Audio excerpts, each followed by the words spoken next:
सहकारी संजय सावकारेजी, सर्व सन्माननीय लोकप्रतिनिधी आणि पत्रकार मित्रांनो, थोडा उशीर झाला त्याबद्दल दिलगिरी व्यक्त करतो। आज जळगावमध्ये मी सहसा राज्यातल्या कुठल्याही जिल्ह्यामध्ये गेलं तर तिथं जिल्हा नियोजन समितीचा आढावा आणि साधारण जे काही जिल्ह्यामध्ये काम चाललेले आमच्या महायुतीच्या सरकारच्या माध्यमातून प्रशासनाच्या एकंदरीत आम्ही दिलेल्या सूचनेप्रमाणे त्याचा आढावा घेत असतो।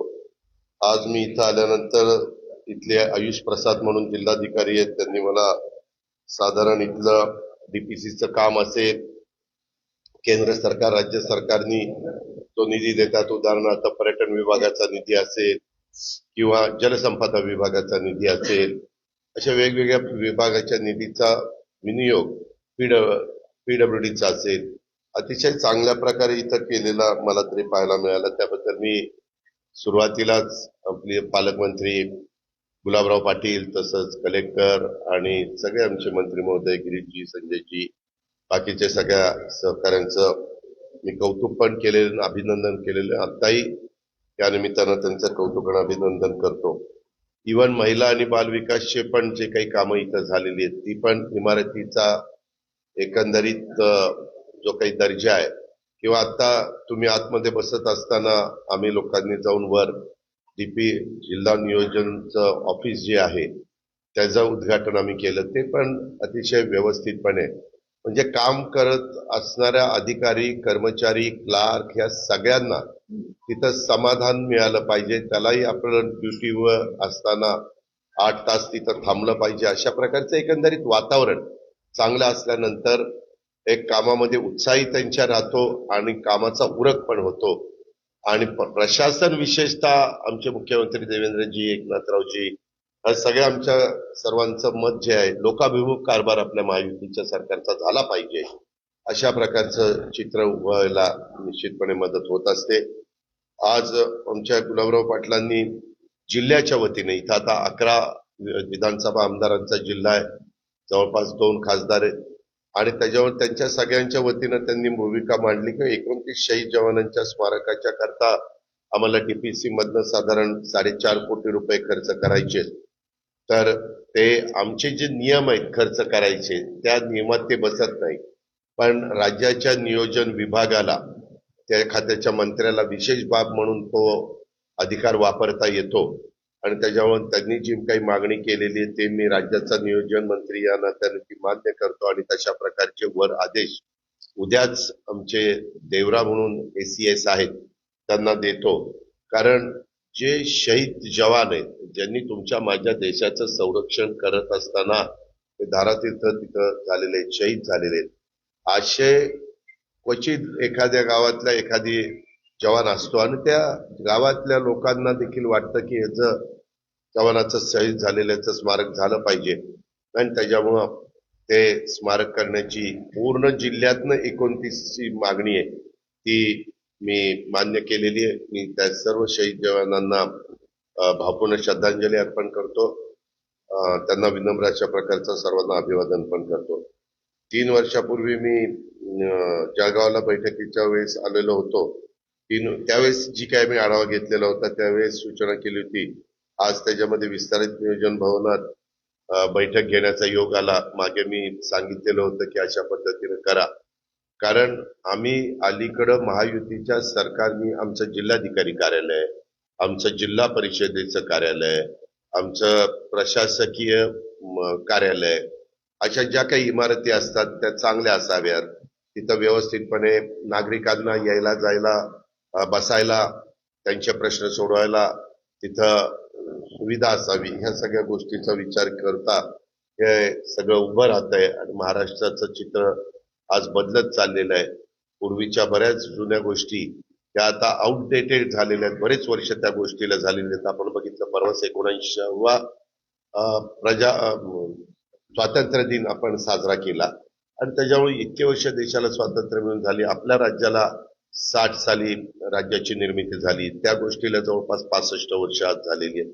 अशी सगळी परिस्थिती असताना काळानुरूप पूर्वीच्या इमारती जीर्ण झाल्या, जुन्या झाल्यात, काही काही ठिकाणी मात्र आम्ही जुन्या इमारती ज्या हेरिटेज आहेत त्याला तशाच पद्धतीनं टच देण्याचं काम करतो. साधारण आपलं जिल्हाधिकारी कार्यालय आहे ही आपली जुनी इमारत आहे पण हेरिटेज वास्तू आहे. त्याच्यात आमच्या पालकमंत्र्यांनी 6-6.5 कोटी रुपये यंदा दिलेले आहेत टीपीसी मधनं आणि त्याच्यातून ते काम आता सुरू होत आहे. त्याच्यावर तिथं पण जुन्या वास्तू ह्या अधिक चांगल्या करण्याचा आमच्या शासनाचा प्रयत्न आहे. डीपीसीचा जो काही निधी 11 आमदारांच्या संख्येच्या निमित्तानं आणि लोकसंख्येच्या निमित्तानं भौगोलिक क्षेत्राच्या निमित्तानं मिळतो त्याच्यामध्ये मला जे काय प्रेझेंटेशन दाखवलं त्याच्यात तुलनात्मक थोडासा कमी निधी जळगावला वाटतोय तर त्याच्यामध्ये अधिक निधी दिला जावा अशी सर्व लोकप्रतिनिधींनी खासदारांनी मंत्री महोदयांनी आमदारांनी मागणी केलेली आहे. पालकमंत्र्यांनी मागणी केलेली आहे तर ती पुढच्या वेळेस मार्चला मी नवीन अर्थसंकल्प सादर करत असताना या गोष्टीचा बारकाईनं विचार करून त्याही वेळेस मला गुलाबरावजी आठवण करतील कारण आम्ही जिल्हा आढावा घेत असतो आणि त्यावेळेस तुलनात्मक थोडा अधिकचा निधी वाढवून देण्याचं काम हे आमच्या महायुतीच्या सरकारकडनं केलं जाईल. आज जिल्हा नियोजन समितीच्या कामकाजाचा पण आढावा घेतला आणि शासकीय योजनांच्या कामकाजाचा पण आढावा घेतला. इथं जळगाव शहराला रिंग रोडच्या संदर्भामध्ये आणि धरणगाव शहराला रिंग रोडच्या संदर्भात मोठी रक्कम लागणार आहे ती सीआरएफ मधनं द्यावी. आमच्या खासदार ताई आहेत त्यांनी स्वतः केंद्रीय मंत्री नितीन गडकरी साहेबांना पत्र दिलेलं आहे. मी पण त्याच्या संदर्भातला पाठपुरावा करीन आणि गडकरी साहेबांना भेटीन आणि हे लवकर पैसे जर झाले तर वाहतुकीचा प्रश्न सुलभ दृष्टीने सोडवण्याच्या करता त्या गोष्टीचा वापर निश्चितपणे होईल अशा पद्धतीनं मला वाटतं. दुसरी एक गोष्ट एक आमच्या लक्षात आली आपल्या इथं एमआयडीसी मध्ये प्लॉट सगळे गेले पण इंडस्ट्री उभी राहिली. काही लोकांनी प्लॉट वर्षानुवर्ष घेऊन ठेवलेत परंतु काही तिथं करत नाहीये आणि इतरांना पण इंडस्ट्री काढायची जागा पाहिजे परंतु जागा शिल्लक नाही. त्यामुळे आम्ही त्यांना आता नोटिसा काढणार आहे. ज्यांना अनेक वर्ष जागा देऊन देखील ते कुठलाही प्लांट तिथं लावत नाही अशांना काही मुदत देऊन 3 महिन्याची वगैरे नोटीस देऊन त्यांनी जर ते काहीच केलं नाही तर ते प्लॉट आम्ही मागे घेऊ एमआयडीसीला तशा प्रकारच्या सूचना करून आणि मग नंतर जे खरोखरीच उद्योग धंदा उभा करू पाहतायत अशांना देण्याचं काम हे आमच्या सरकारकडनं त्या ठिकाणी केलं जाईल. अशा प्रकारे देखील आम्ही आज ठरवलेलं आहे. जळगावमध्ये पावसाचं जोरदार पुनरावगमन झालेलं आहे. 5 तालुक्यात अतिवृष्टी झालेली आहे. शेतीचं नुकसान झालेलं आहे.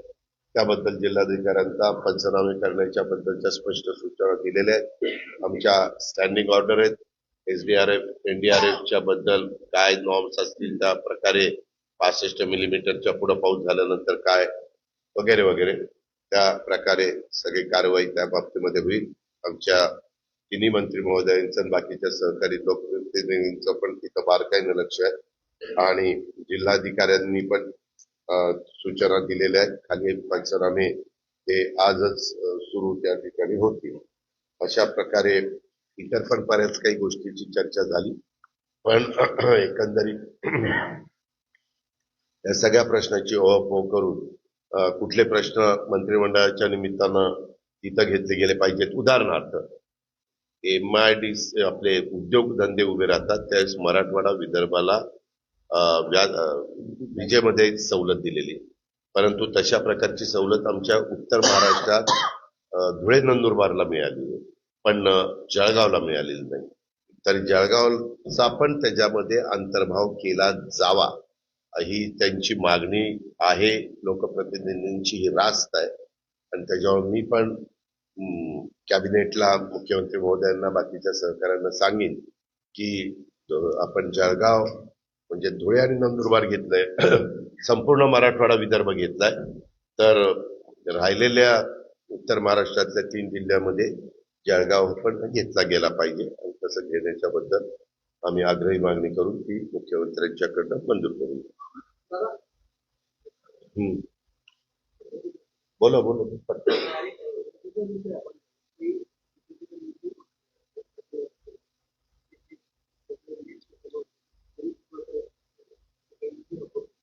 आता आता मी मगाशी सांगितलं की काही बऱ्याच गोष्टीची चर्चा झाली, कारण आम्ही जवळपास 2 तास मीटिंग घेत होतो.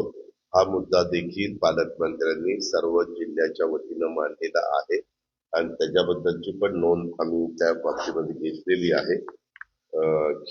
जिल्ह्यातील सर्वात मोठा खेडी भोकर पुलासाठी सुप्रभाव देऊन आज रोजी कमीत कमी 4 कोटीची आवश्यकता ठेवून बरेच त्याच्यामध्ये वेगवेगळे गोष्टी आहेत. जलजीवन योजनेच्या मध्ये देखील अजून निधीची आवश्यकता आहे येणाऱ्या डिसेंबरच्या अधिवेशनामध्ये. त्याच्यातले काही प्रश्न बजेटमध्ये आता तरतूद असेल त्याच्यामध्ये कुठली अडचण येणार नाही, आम्ही पैसे रिलीज करू. तरतूदच नसेल तर आउटलेस त्यांना दिला नसेल तर मात्र डिसेंबरच्या अधिवेशनामध्ये 3 महिन्याच्या करता जेवढा खर्च लागेल ती तरतूद केली जाईल आणि बाकीचं एप्रिलमध्ये नवीन वर्ष अर्थसंकल्प सादर करताना राहिलेल्या पैशाचा अंतर्गत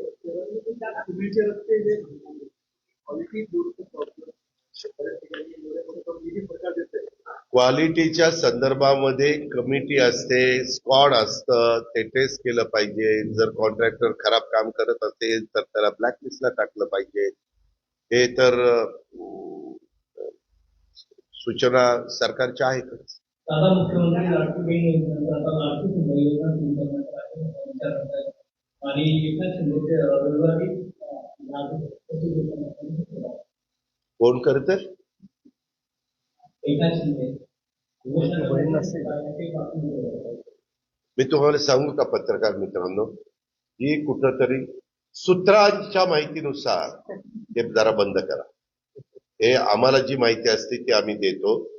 ज्यावेळेस आम्हाला कुठला निर्णय घ्यायचा तो कॅबिनेटला घेतला जाईल, त्याच्याबद्दल कॅबिनेट नोट काढली जाईल आणि आपल्या मार्फत संपूर्ण महाराष्ट्रातल्या जनतेला ती कळवली जाईल. आता तरी आत्ताच्या घडीला, आत्ताच्या घडीला आता तशा पद्धतीनं कुठलाही अजूनपर्यंत निर्णय घेतला गेला नाही. परंतु नेहमी सरकार चांगल्या निर्णयाच्या बाबतीत सकारात्मक असतं. ज्या प्रकारे चर्चा होती आणि सगळे मिळून निर्णय मुख्यमंत्र्यांच्या नेतृत्वात घेतात त्याची अंमलबजावणी करत असतात.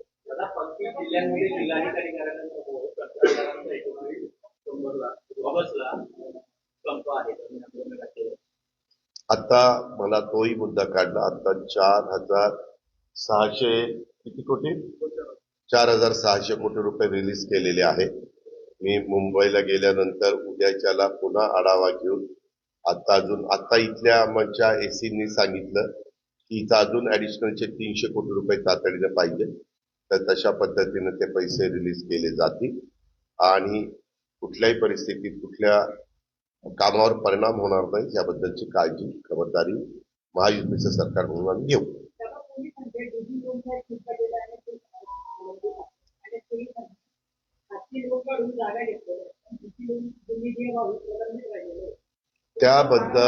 त्याबद्दल पॉलिसी बदलली गेली.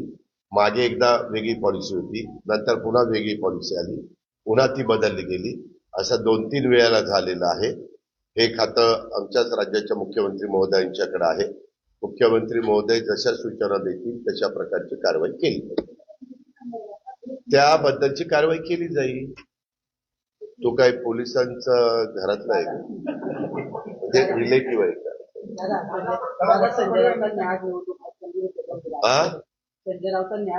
मी आपल्याला नम्रतापूर्वक सांगतो, काही लोक त्यांचा हेच उद्योग आहे. आम्ही त्यांच्या प्रत्येक उत्तराला म्हणजे प्रश्नाच्या उत्तराला बांधील नाही. ते काही पण प्रश्न विचारतात, कुणी पण काही आरोप करतं, भ्रष्टाचार झाला, कुठला पुरावा नाही, काही नाही, असं नसतं. आणि निवडणूक आयोग हा स्वतंत्र आहे, त्याला स्वायत्तता आहे. त्याच्याबद्दल आपण काही बोलू शकत नाही. जर तुमचे पण काही तक्रार असेल तर तुम्ही निवडणूक आयोगाकडे जाऊ शकता, ती तक्रार देऊ शकतो. आमची काही तक्रार असेल तर आम्ही त्यांच्याकडे देऊ शकतो. त्यांनी ती तपासतात आणि मग नंतर ते निर्णय देतात. हा काय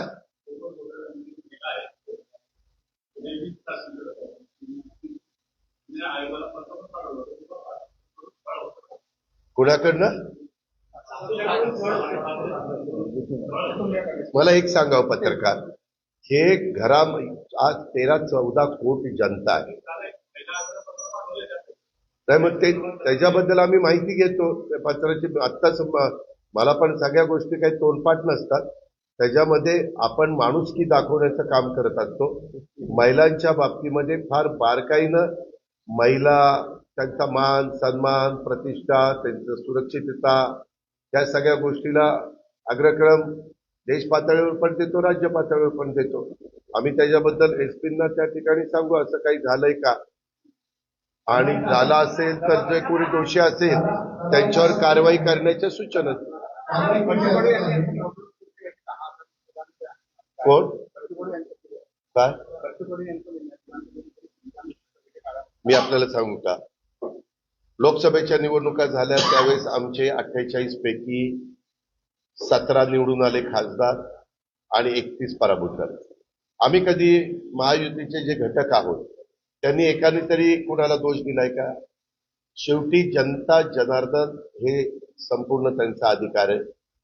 त्यांना मत कुणाला द्यायचं, कुठलं बटन दाबायचं, त्यावेळेस त्यांनी इथं थोडस आम्हाला बाजूला करण्याचा प्रयत्न केला. परंतु त्याच्यातून खचून न जाता, नाउमेद न होता आम्ही पुन्हा लोकांच्या समोर 5 महिन्यांनी गेलो आणि 238 आमदार निवडून आणले. आता 238 आमदार निवडून आल्यानंतर अनेक लोकांना आपण कसं पराभूत झालो तेच काही समजेना, आणि मग ते अशा पद्धतीचे आरोप करतात. याबद्दल काही म्हणजे शेवटी त्यांनी ते तक्रार निवडणूक आयोगाकडे करावी. यश मिळाल्यानंतर ते यश पण पचवायचं असतं, आणि पराजय झाल्यानंतर पण खचून जाऊन उगीच कुणावर तरी आरोप करत बसायचं नसतं. पराभव मान्य करून कशामुळे पराभव झाला त्याचा अंतर्मुख होऊन विचार करावा आणि दुरुस्ती करून पुन्हा जनतेच्या समोर जावं. पुण्यामध्ये समाजसेवक अण्णा हजारे यांचे बॅनर लागलेले आहेत. कशात तेव्हा का, एक मिनिट, आपल्या नियमाने राज्याचे जे मुख्यमंत्री असतात ते कुणाला मंत्री करायचं, कुणाला राज्यमंत्री करायचं, कुणाला पालकमंत्री करायचं आणि कुणाला कुठली खाती द्यायची हा सर्वस्वी अधिकार त्यांचा असतो. हे आजपासून नाही, ज्यावेळेस महाराष्ट्राची निर्मिती झाली तेव्हापासून आहे. मुख्यमंत्री त्या बाबतीमध्ये सक्षम आहे, ते त्याबद्दलचा निर्णय घेतील. काही बाबतीमध्ये पालकमंत्री जरी नसले तर तिथं झेंडावंदन होत आहे, तिथले डीपीसी चालू आहे, तिथं निधी दिला जातोय, कुठल्याही विकास कामावर तिथं परिणाम होऊन दिला जात नाही. ही जी कृपया नोंद घ्यावी. शेवटी जेवढ्या व्यक्ती असतात ते आपली आपली मतं मांडतात. प्रत्येकाला मत मांडण्याचा अधिकार आहे, तो घटनेने संविधानाने दिलेला आहे. परंतु मी राष्ट्रवादीचा प्रमुख म्हणून माझं स्वतःचं ते मत आहे. धन्यवाद.